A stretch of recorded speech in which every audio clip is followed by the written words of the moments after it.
Effectivement, une situation inédite, espérons qu'elle soit unique, et sur laquelle il a fallu que tous ensemble, et là je pense à l'ensemble des équipes de Chaillot, que nous mobilisions parce qu'il fallait prendre des décisions très importantes et très concrètes, très pratiques. D'abord pour assurer la sécurité des personnes et puis faire ce qu'il fallait pour sécuriser le lieu, parce qu'un lieu comme celui de Chaillot et d'ailleurs tout théâtre ne peut pas être comme ça abandonné du jour au lendemain. Il y a des procédures à mettre en place. Et puis bien évidemment, l'un des premiers soucis aussi était de prendre soin autant que possible des artistes avec lesquels nous étions en lien immédiat, aussi bien ici à Chaillot que dans les tournées dont nous sommes responsables. C'est-à-dire pour les compagnies étrangères de s'assurer de leur rapatriement et d'honorer nos contrats, tous nos contrats. Je dois dire, pour être parfaitement objectif, que le soutien immédiat de la puissance publique nous a été d'un grand secours puisque nous avons compris d'emblée dans quel périmètre budgétaire on pouvait y travailler.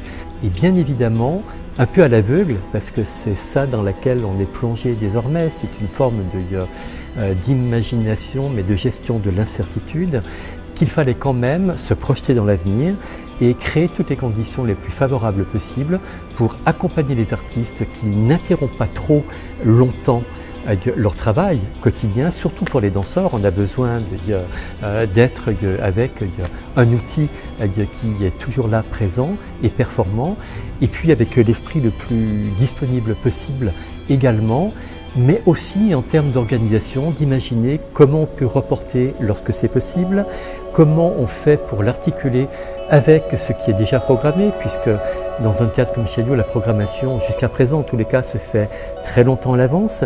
Et donc on a, agencé, défait, refait, en fonction aussi de l'évolution de la situation qui n'a cessé de bouger constamment. Absolument pas. Absolument pas, vous avez raison de le souligner. D'abord parce qu'on a à cœur, encore une fois, d'être au rendez-vous de nos missions, vraiment ce pourquoi nous sommes là, et que la création de par le monde, et j'insiste sur de par le monde, parce que je crois qu'il faut résister à tout pour éviter le repliement, l'enfermement. Ça serait la pire vraiment des perspectives. Et que donc, eh bien oui, il faut être souple, il faut être flexible. Il y a des choses passionnantes, très belles, puissantes. On n'arrive pas à montrer tout ce que l'on aimerait. Donc d'une certaine manière, lorsqu'il y a une impossibilité quelque part, il y a une possibilité ailleurs, du même niveau, de la même richesse, de la même joie, finalement, à pouvoir le proposer. Notre propos, c'est de présenter des grandes compagnies avec des répertoires ou de la création qui peuvent intéresser directement les publics les plus larges.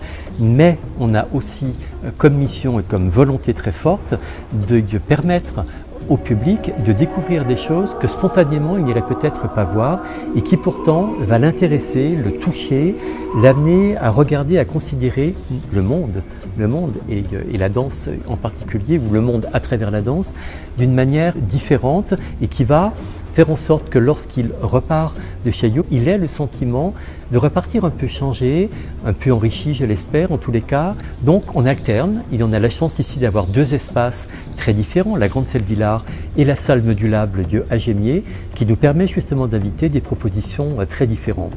On a à cœur aussi, bien évidemment, de présenter dans toute la programmation un équilibre entre des signatures féminines, des signatures masculines. Et cette année en particulier, il y a toute une série de propositions où l'on a convoqué, invité des artistes femmes qui sont plus particulièrement engagées sur des problématiques de société.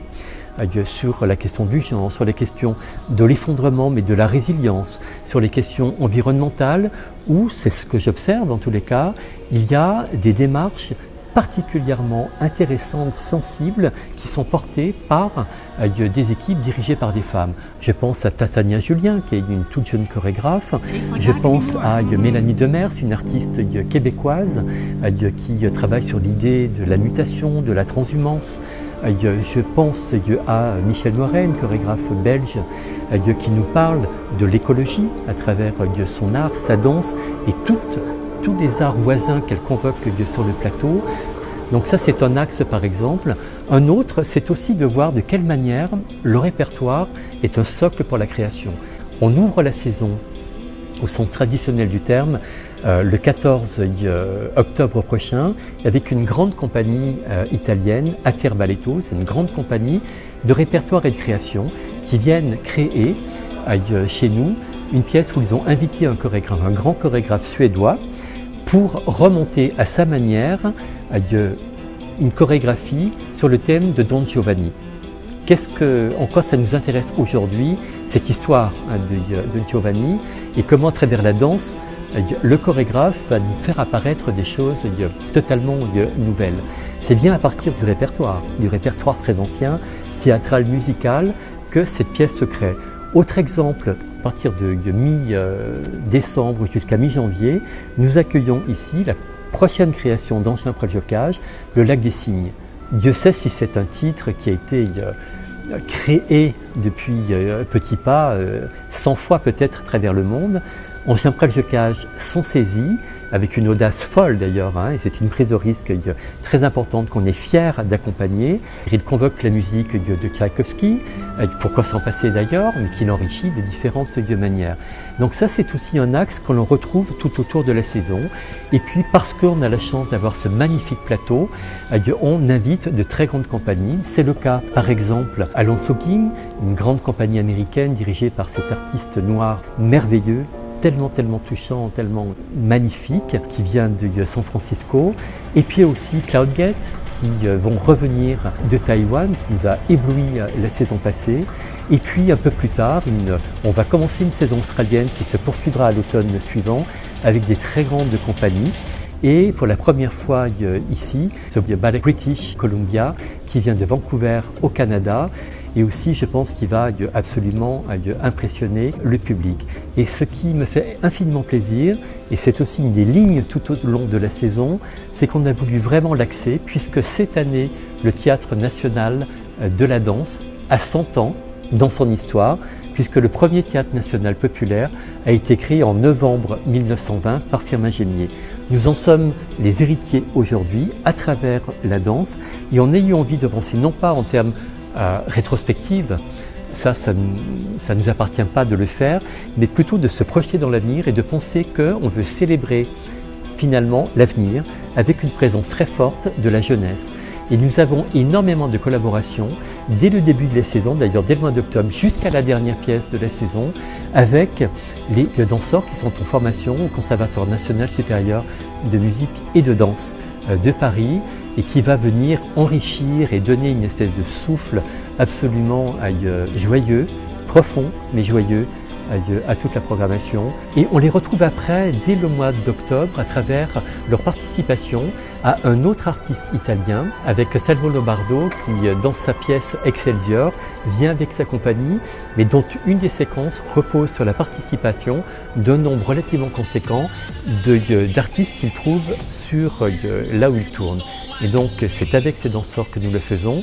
Et puis encore plus tard dans la saison, avec Stephanie Leck, une grande chorégraphe australienne, il y a 50 danseurs du conservatoire qui vont venir prêter concours à la chorégraphie de Stephanie Leck. Très simplement, j'ai envie de dire que il ne faut pas avoir d'appréhension que venir à Chaillot, venir au théâtre, c'est parfaitement sûr.